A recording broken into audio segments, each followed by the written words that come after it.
আমরা সকলেই জানি ওজন কমাতে টক দই ঠিক কতটা জনপ্রিয়। তবে আসলে কি টক দই খেলে ওজন কমে, কিংবা টক দই কি দেহের চর্বি ভাঙতে সাহায্য করে?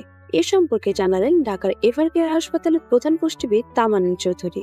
তার মতে, মিষ্টি দই থেকে টক দইকে এগিয়ে রাখার কোনো সুযোগ নেই, কারণ দইয়ের স্বাদ মিষ্টি করতে চিনি যোগ করা হয়।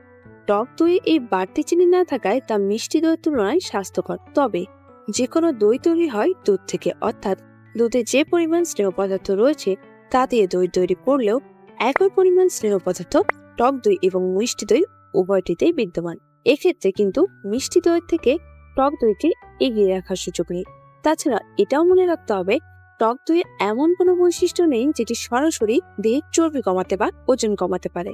তাহলে প্রশ্ন হচ্ছে, তবু কেন ওজন কমাতে টক দই খাওয়া হয়? তার মতে, এক বেলার নাস্তার বিকল্প হিসেবে যদি কেউ টক দই খান, তাহলে স্বাভাবিকভাবেই তার ক্যালোরি গ্রহণের পরিমাণ অনেকটাই কমে আসবে।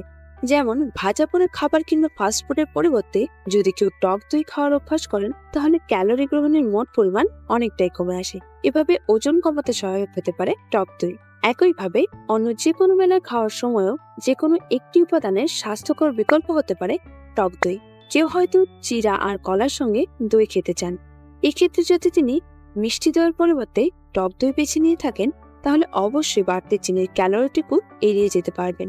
আবার সালাদ ড্রেসিং এর ক্ষেত্রে মেয়োনিজের স্বাস্থ্যকর বিকল্প হতে পারে টক দই। তবে টক দইয়ের বাড়তি কিছু সুবিধা তো অবশ্যই আছে, যেমন মিষ্টি দইয়ের উপরের অংশে একটা বাড়তি স্তর তৈরি করার জন্য মাখন, ঘি, রং প্রভৃতি বিভিন্ন ধরনের দ্রব্য ব্যবহার করা হয়। টক দইয়ে এমন কিছু দেওয়া হয় না, তাই তুলনামূলকভাবে বিচারে টক দই বেশি স্বাস্থ্যকর। কিন্তু এদিকে আবার দুধ থেকে তৈরি হয় বলে যে কোনো দই থেকে আপনি আমিষ, ক্যালসিয়াম এবং অন্যান্য পুষ্টি উপাদান ঠিকই পাচ্ছেন।